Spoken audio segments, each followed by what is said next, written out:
Welcome to the next in our series of online lectures for U.S. History 1. Today we are going to continue our discussion of slavery by examining both how attitudes towards slavery began to shift in the 1800s, as well as how slaves composed their households and created their own culture.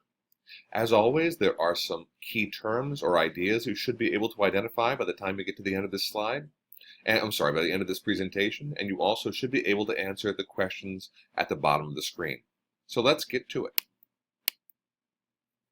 By the start of the Civil War in 1861, slavery had been part of the American economy for almost 250 years.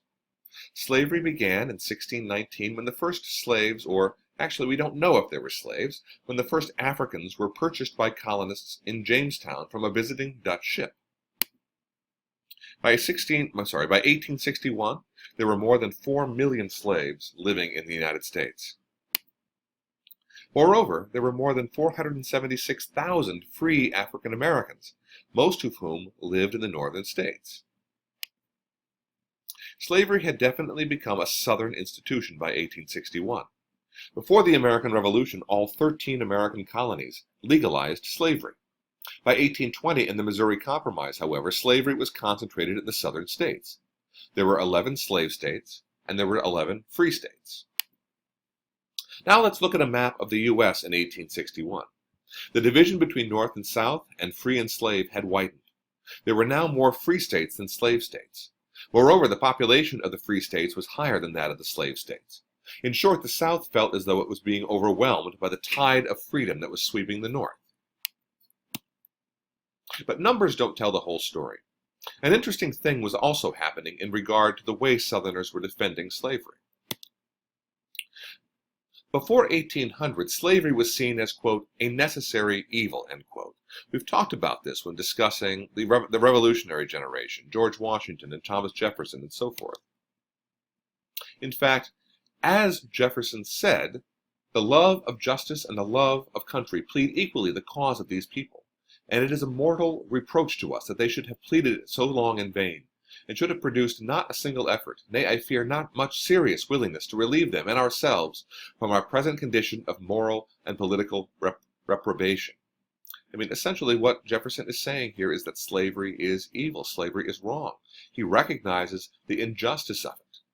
The problem, of course, is, with Jefferson and with many other slaveholders, is they believe their economy could only thrive with slavery. They needed the cheap labor that slavery provided to grow tobacco and later cotton. Nevertheless, as I just said, Jefferson and others did recognize that slavery was a great injustice. Later on, he describes slavery as, quote, one fatal stain that deforms our nature, that has bestowed on us her fairest gifts. Yes. Yet, in Jefferson's last will and testament, he is unable to free his slaves. He has 130 slaves, in fact, that are sold off to pay his debts. So, in other words, Jefferson might have recognized slavery as an evil. He might have recognized it as a fatal stain. And yet, when push came to shove, he was not willing to emancipate or free his slaves. Instead, his ancestors had to sell. His descendants had to sell off his slaves rather than free them, to pay off the debts that he had run up during his life. Now, something interesting is going to start to happen after the year 1830, and that interesting thing is in regard to the way Southerners begin to argue for slavery. As I said earlier, Thomas Jefferson and others in the Revolutionary generation had seen slavery as a necessary evil. But by 1830, Southerners were starting to defend slavery as a common good, not only for white Southerners, but for slaves as well. That was the argument behind George Fitzhugh's pamphlet, Cannibals All, which he published in 1857. Fitzhugh argued that slavery had Christianized and civilized Africans, who, in his mind, were little better than children. As he writes, nature has made the weak in mind or body slaves. The wise and the virtuous, the strong in body and mind, are born to command. Now, there were other arguments that Southerners made to support slavery. Some argue that the southern plantation operated much like a family, with the white slave owners playing the role of a gentle, nurturing father. Others claim that slaves were well fed, clothed, and housed, more than just compensation for their enslavement. Fitzhugh even compared the life of a slave to a northern factory worker who toiled for 14 to 18 hours a day in very difficult conditions for very poor pay. But nevertheless, while these arguments might seem on the surface to be strong ones, in reality they don't hold up to close examination.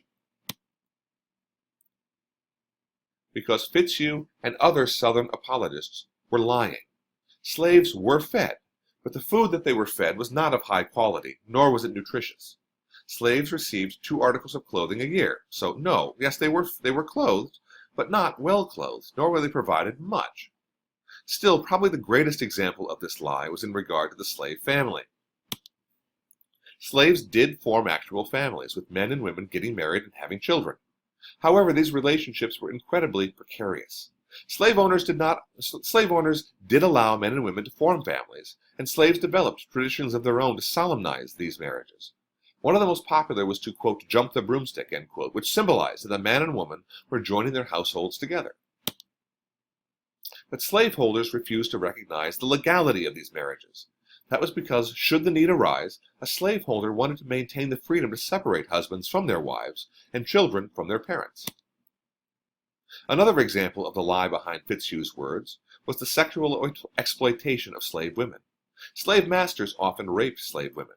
Children born from these acts were never acknowledged by the master. Instead, they typically became slaves like their mothers. One of the most notorious examples of this, of course, was Sally Hemings, a slave to President Thomas Jefferson.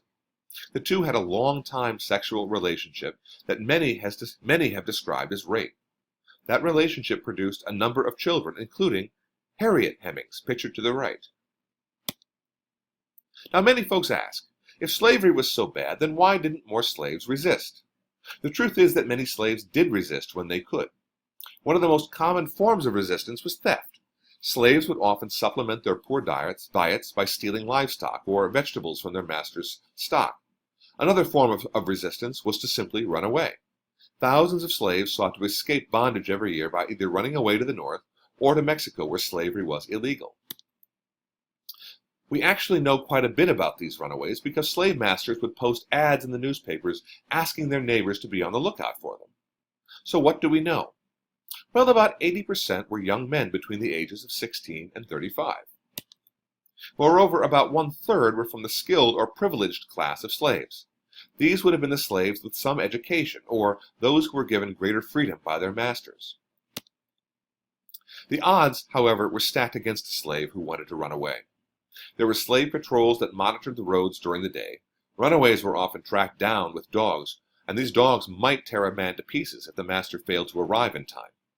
Slaves were also often caught, and they faced severe punishment such as whippings or worse. Still, despite these odds, slaves did resist slavery. Sometimes they did so with violence. Excuse me. The best example of that was something that happened in Virginia in 1831. It all began with a slave named Nat Turner. Throughout his life, Turner experienced visions that he interpreted as messages from God.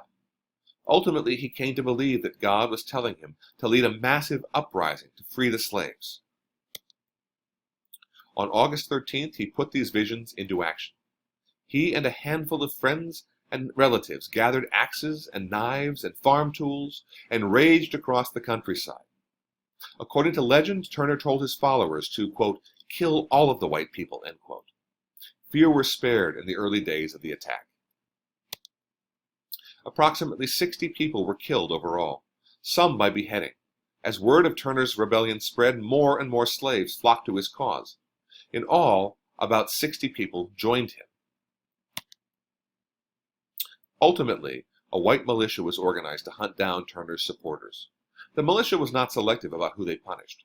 Any slave captured by the militia was suspected of being in league with Turner. In all, about 90 slaves were killed in the hunt for Nat Turner. He wasn't captured, however, for several months. But when he was tried and he was executed. Now, Nat Turner's rebellion was a wake-up call for Southern whites. On the one hand, they began to look at their slaves very differently. Slaves they now believed were out to destroy them. It terrified them. I should say this, let me just say this. Remember, the argument for slavery had been that the slave plantation was like a family, that the white master was like a father to this family. Nat Turner's rebellion exposes that lie. It exposes that slaves did not see their masters as family. They did not see their masters as their father. And in fact, when given the chance, many slaves would rise up and kill their masters. This terrified slaveholders, and it led them to crack down on any sign of rebellion that they spotted. Possibly more disturbing, however, to Southerners was the reaction from the North. While most Northern whites were appalled by Turner's rebellion, some uttered support for an end to slavery. This deepened the divide within the nation, and this would continue to poison relations between North and South as we amble towards the Civil War. That's all I've got for this lecture today. If you have any questions, please come see me in my office, send me an email, or please ask them in class. With that, thank you very much for listening, and I'll talk to you again soon.